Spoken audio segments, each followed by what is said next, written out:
During the fall, some friends and I grew quite bored of just sitting around in our dorm rooms. Being the only one with a car on campus, I was usually the one the plans derived from. Not too far from campus was an abandoned mental hospital that closed in around the 1980s. I've been there before and it was nothing really special. Your occasional slamming door and asbestos filled rooms. On this particular night, we all decided to head back to the hospital to see if there was anything left unexplored. In the car was my friend Michael, Alex and my sister Hayley. We were your typical rule breakers, thinking crawling under a metal fence labelled no trespassing was badass. When we arrived, we made sure to park the car in the back of the parking lot, and then we checked the charge on our phones. As we were driving in, Michael pointed out a building that we have not yet been in. It was blockaded in by a 12-foot fence, so that was probably why. For some reason that night felt like a good night to be a little riskier. Making our way under a foot of gap between the fence, we scanned the area for an entrance. Finding one almost immediately, we continued on with our adventure.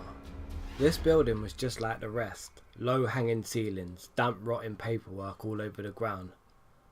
The only difference is the way we entered through the basement rather than the first floor. 45 minutes has passed and everyone was starting to grow a little more confident, knowing that no danger lurked behind these metal doors.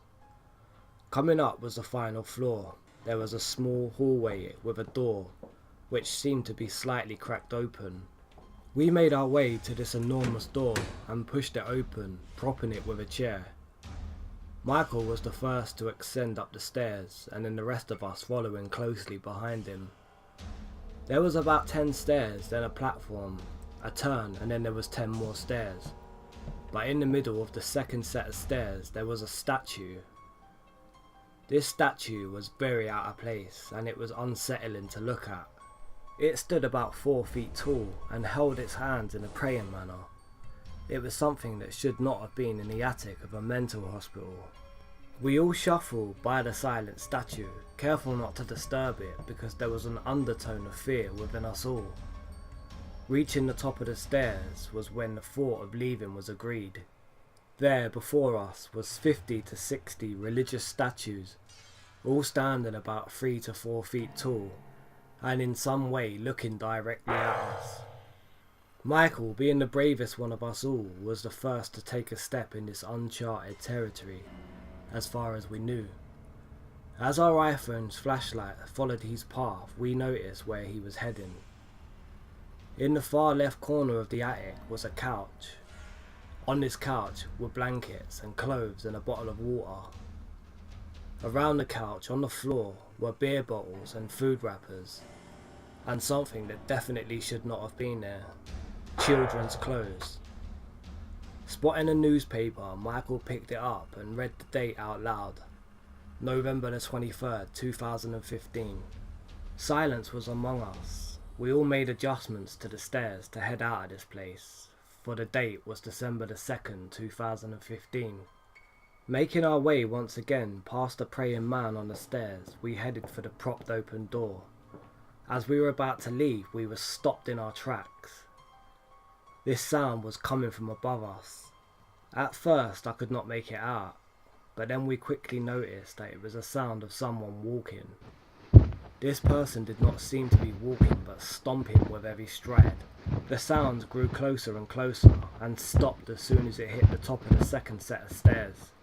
It almost seemed as though whoever this person was, they were contemplating their next move.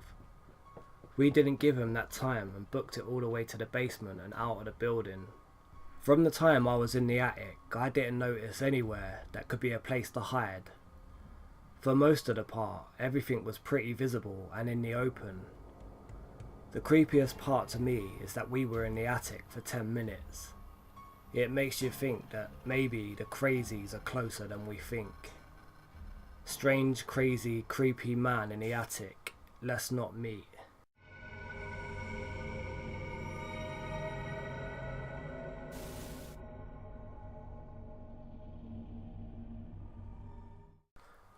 Now, to give some backstory to this, My great-grandmother lives in a mediocre neighbourhood.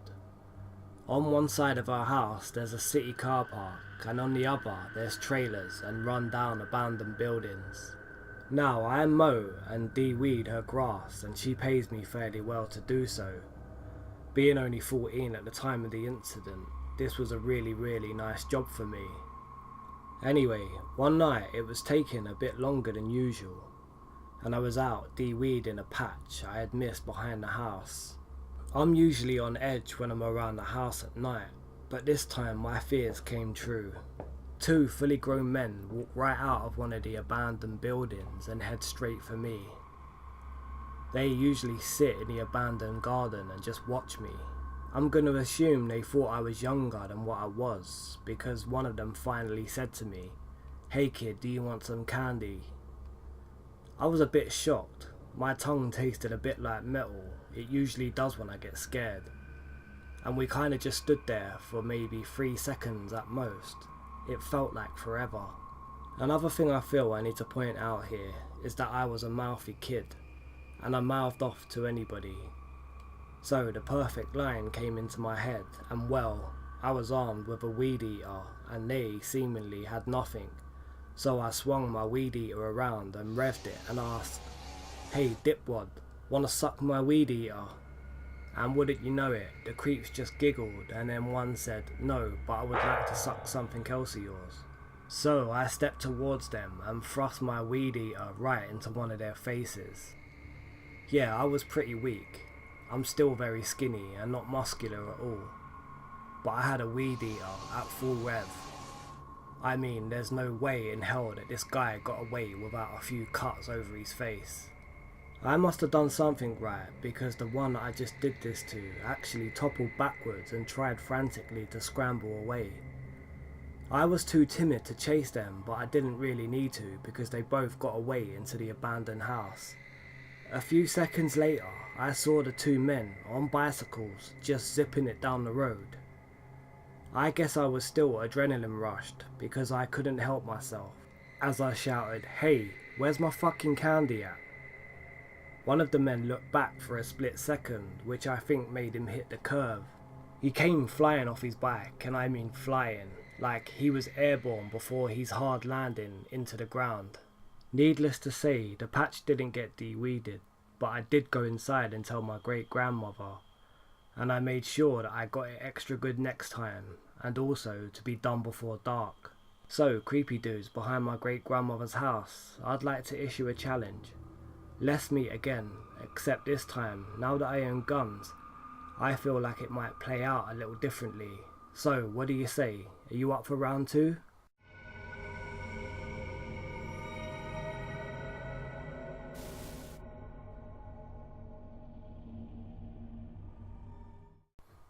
Back in college, my friends and I got into the habit of exploring abandoned buildings. We've seen some cool, incredible places and have gotten some pretty cool souvenirs.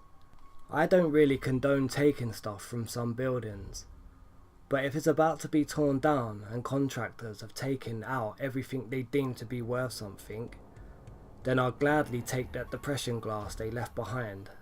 It's a small group of friends that go exploring with me, and I love introducing new people to it. A friend of mine had asked me on several occasions if I could take him somewhere because he'd never went exploring before. I decided to take him to an old paper factory that didn't have much inside, but had an absolutely beautiful view from the rooftop. Also, it was incredibly easy to get in and out of. We went with a few other people, but 2 of my friends had decided to wait outside for us, because they'd seen the building a few too many times before and didn't find it interesting anymore. As we went to climb inside, a drunk couple came out. Not unusual, a lot of people used the building to smoke, drink or paint in. We asked if there was many people inside. They said they thought it was mostly empty, but they heard someone banging around a few floors up that startled them out. They said he sounded angry and maybe we should avoid the roof. Since we weren't there to drink or anything, the roof was our only goal. We decided we'll take our chances and head up. After all, it is a massive building and we didn't think we would run into the guy. We walk up 10 flights of stairs and then climb the ladder to the roof. My friend is impressed and the view is awesome. As we're about to head back down, my friend waiting on the street calls us. He said that a man had passed out in the street and 2 of them pulled him out of the way of the traffic and called an ambulance for him. They suggest we wait on the roof to avoid exiting the building while the cops were there. Neither of us could afford the 5k fine or the 2-week jail time for just looking from city to city on an abandoned building. We wait, but we probably shouldn't have waited on the roof. We get the all clear call from my friend to come back down and we headed to the ladder.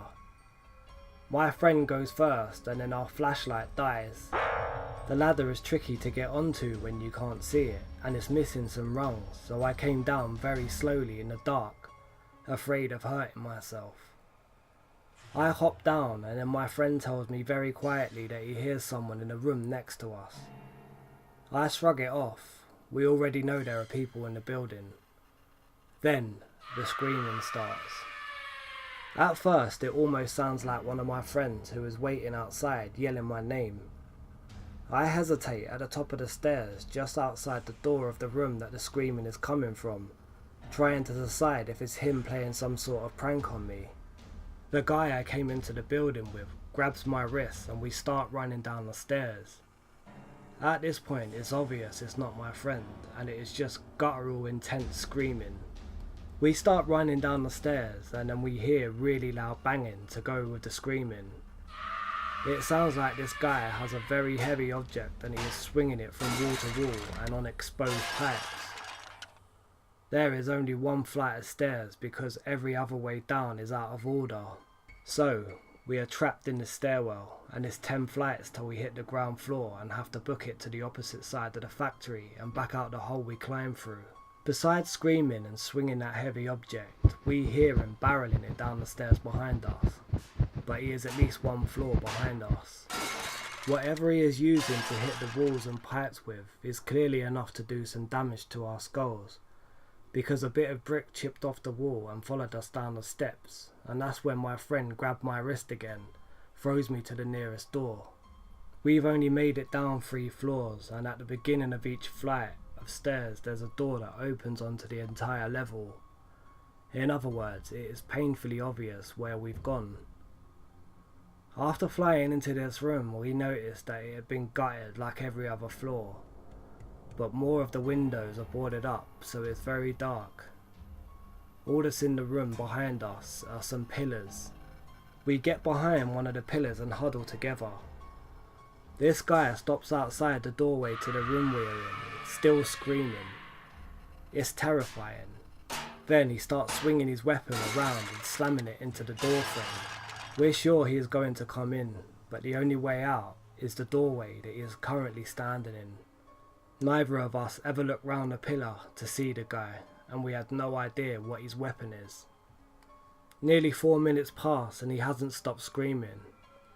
For whatever reason, he does not come into the room we are in, but he starts running down the stairs. We can hear him hitting pipes and smashing the walls, and we just wait. We have 7 floors to go down and we could pass him at any doorway on the way down. Eventually the screaming and the banging stops, but we still think we should wait. That's when we hear something from a different corner of our room. There is just enough light from the window in the back that has been boarded up to see a figure get up off the floor. This person has been in the room with us the entire 7 or 8 minutes we've been in here, and they haven't let us know until now. This person is in front of our only light source, so we see a totally black figure, and he is now shuffling towards us without making any sound. It is exactly like a zombie movie, and we run. We don't bother to find out what this person's deal is, and we temporarily forget about the first clearly dangerous guy. For an asthmatic, I hauled ass down the stairs and never paused to catch my breath even once.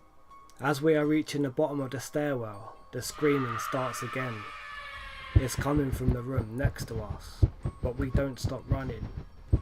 The hole in the wall that we climb through to get in the building is yards away, and this man comes crashing out of the room behind us. We never looked back and climbed through the hole so fast I don't even remember doing it. Our two friends are waiting for us and we throw ourselves into the car. They ask us what happened because apparently that man was so loud that they could hear him screaming and breaking things from outside the building. They thought that it was us making all of that noise and were going to give it a few minutes before calling us to remind us that the police were still patrolling the area for drunk underage college students and we should probably shut the fuck up. We tell them what had happened and decide to carry on with our plans for the night because a beer was totally necessary after that. And I hope you enjoyed. Just want to shout out to one of our fans on Instagram who's been showing a lot of love and support, Brett Williamson. Thank you for doing what you do on Instagram, and we'll be working to bring you another video very soon. But until then, don't have nightmares.